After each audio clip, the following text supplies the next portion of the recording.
cucu Opa, kamu sebagai generasi Yeremia, ini pesan Opa buat kamu semua.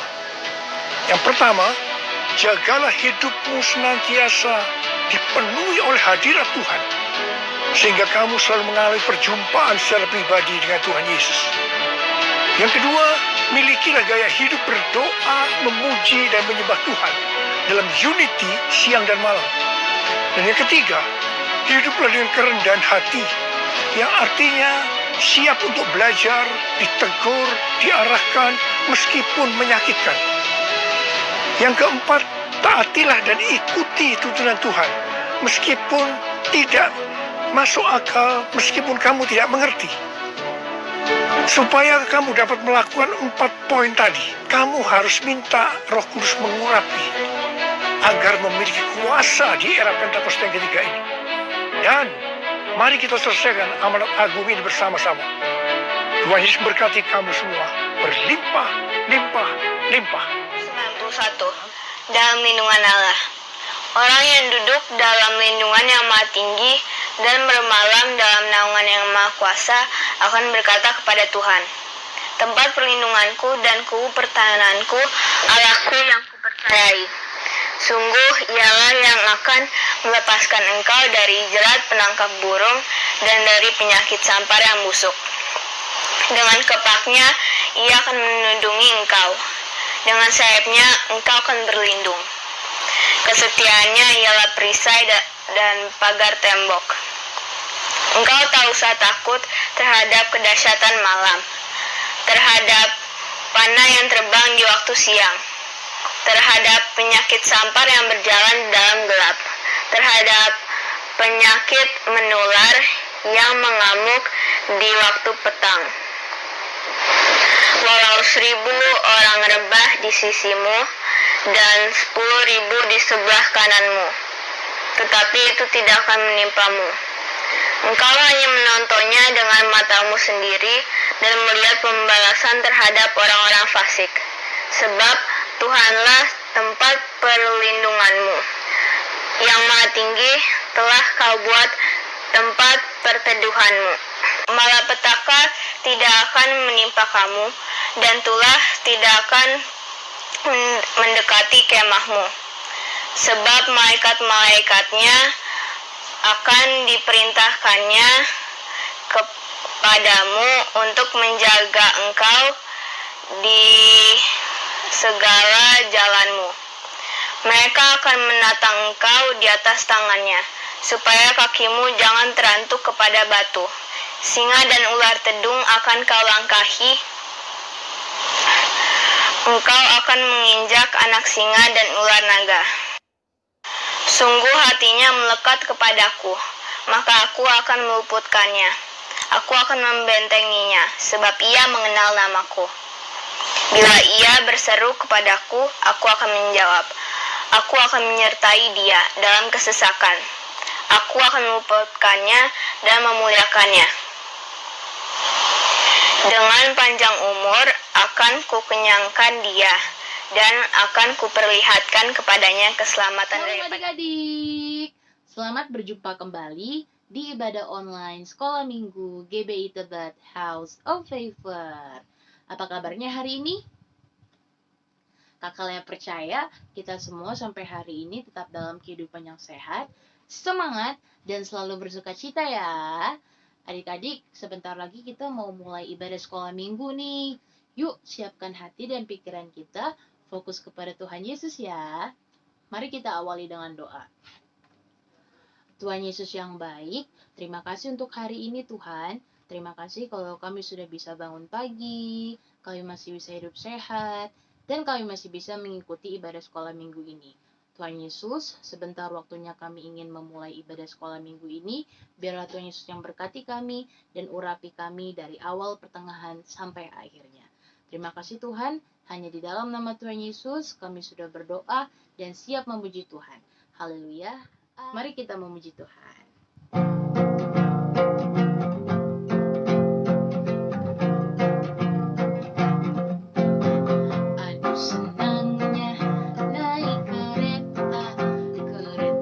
Besar buatan Tuhan, supirnya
Tuhan. Adik-adik pasti pengen pilih kereta yang besar kan? Buatan Tuhan kan? Yang mau pilih kereta Tuhan, jempolnya dong. Masih semangat untuk memuji dan mempermuliakan nama Tuhan? Yang masih semangat katakan amin. Amin. Mari kita memuji Tuhan lebih dalam lagi.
Waktunya kita akan menyembah Tuhan.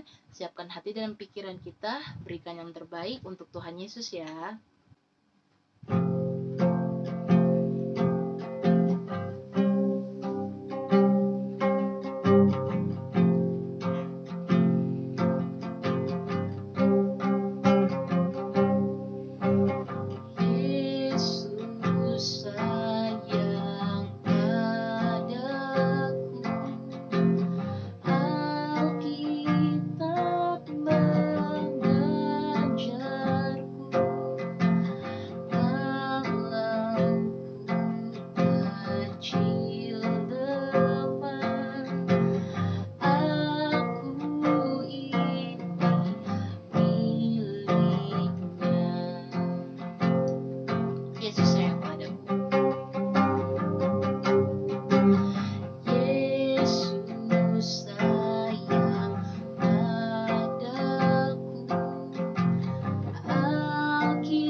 sembah Tuhan yuk. Ikutin Kakak Lea ya.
Shalom adik-adik, apa kabar buat adik-adik semua? Kami berdoa adik-adik selalu dalam keadaan sehat dan selalu dalam perlindungan Tuhan Yesus.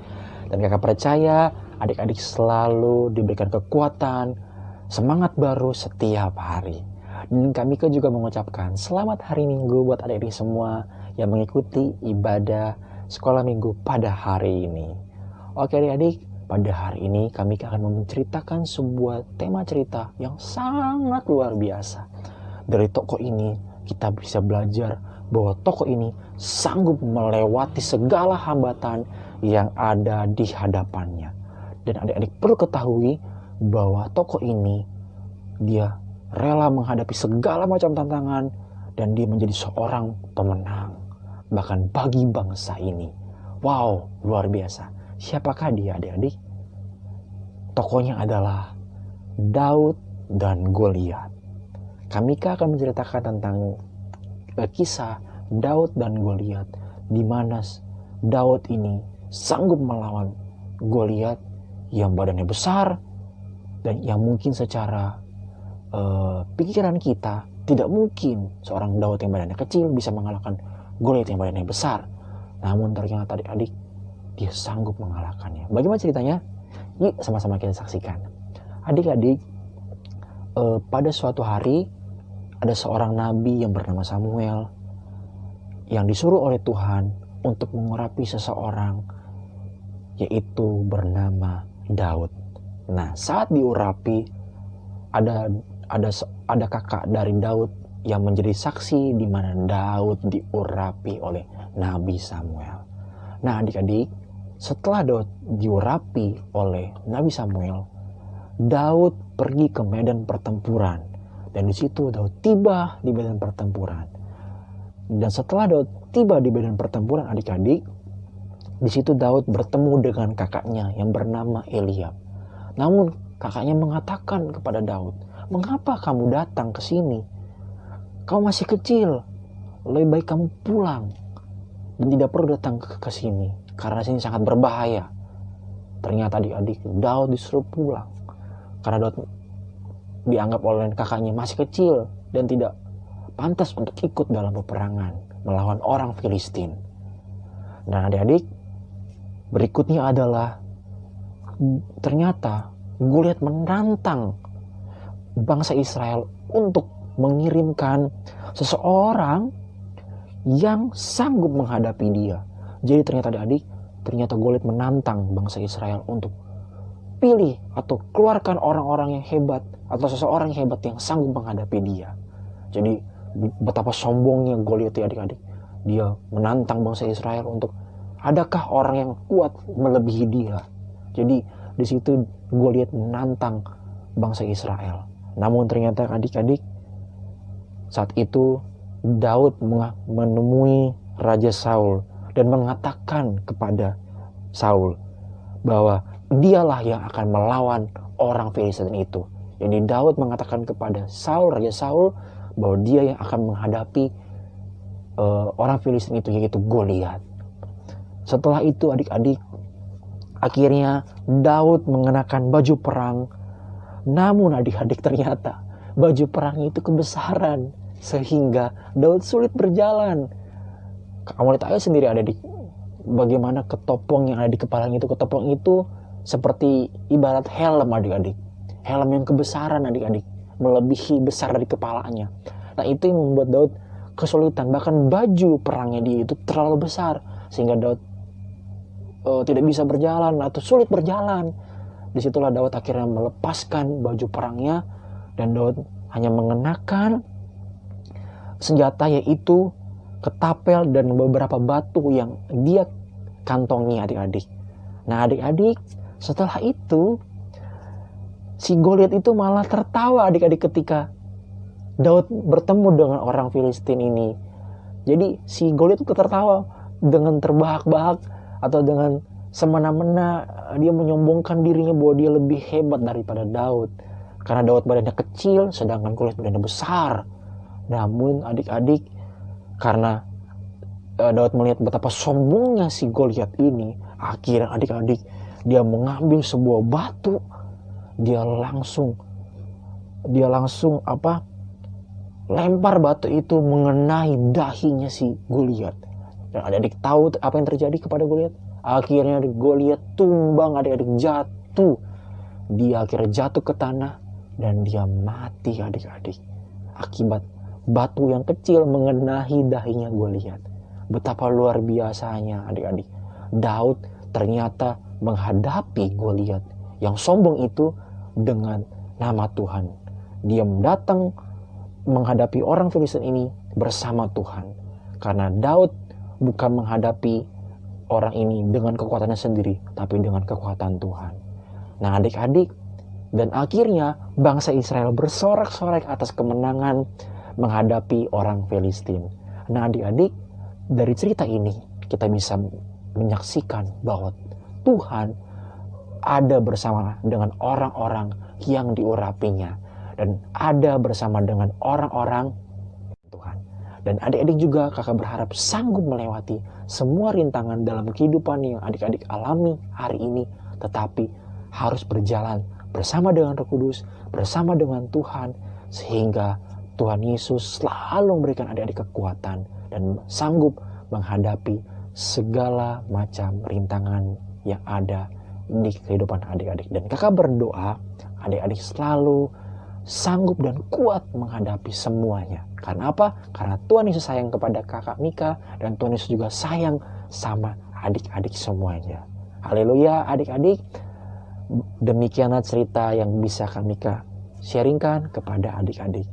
Sekarang mari lipat tangannya adik-adik, kita berdoa. Bapa, terima kasih Tuhan buat kebaikan-Mu. Kami bersyukur untuk hari ini kami boleh sama-sama beribadah dan mendengarkan cerita yang sangat luar biasa, di mana Daud Tuhan sanggup mengalahkan Goliat, sanggup mengalahkan musuh yang ditakuti oleh bangsa Israel. Namun di sini Tuhan kami bersyukur Tuhan Daud sanggup menghadapi dan menang melawan Goliat yang badannya besar, tetapi Daud datang bersama dengan Engkau. Tuhan, dari cerita ini kami bisa melihat bahwa Tuhan ada bersama dengan orang-orang yang diurapi, dan Tuhan ada bersama dengan orang-orang yang dikasihi dan dicintainya. Tuhan Yesus, kami percaya juga adik-adik boleh dikuatkan oleh Tuhan dan boleh terus diberikan kemenangan yang luar biasa. Tuhan Yesus, Kak Mika berdoa untuk adik-adik yang ada dimanapun mereka berada, yang ada di rumah, yang menyaksikan ibadah pada hari ini. Tuhan, biarlah Tuhan Yesus memberkati, dan biarlah perlindungan Tuhan, pengurapan Tuhan boleh terus tercurah atas adik-adik semuanya, sehingga Tuhan Engkau memberkati segala kehidupan mereka, pergaulan mereka Tuhan. Terima kasih Tuhan Yesus, biarlah Engkau juga memberkati orang tua daripada adik-adik, biarlah kesehatan, penyertaan, berkat Tuhan mengalir senantiasa dalam kehidupan adik-adik dan juga orang tua adik-adik. Terima kasih Tuhan Yesus, terima kasih buat waktu yang indah ini, dan biarlah Tuhan semuanya kami serahkan ke dalam tangan Tuhan Yesus, dan biarlah berkat Tuhan, pengurapan Allah senantiasa berlimpah-limpah mengalir atas kehidupan kita semua, dan biarlah Tuhan berkat Allah mengalir atas kehidupan adik-adik senantiasa. Terima kasih Tuhan Yesus, kami sudah berdoa dan mengucap syukur. Haleluya, amin. Oke adik-adik, terima kasih banyak. Kakak berdoa selalu adik-adik dalam kekuatan, dan kakak mengucapkan selamat hari Minggu. Tuhan Yesus memberkati.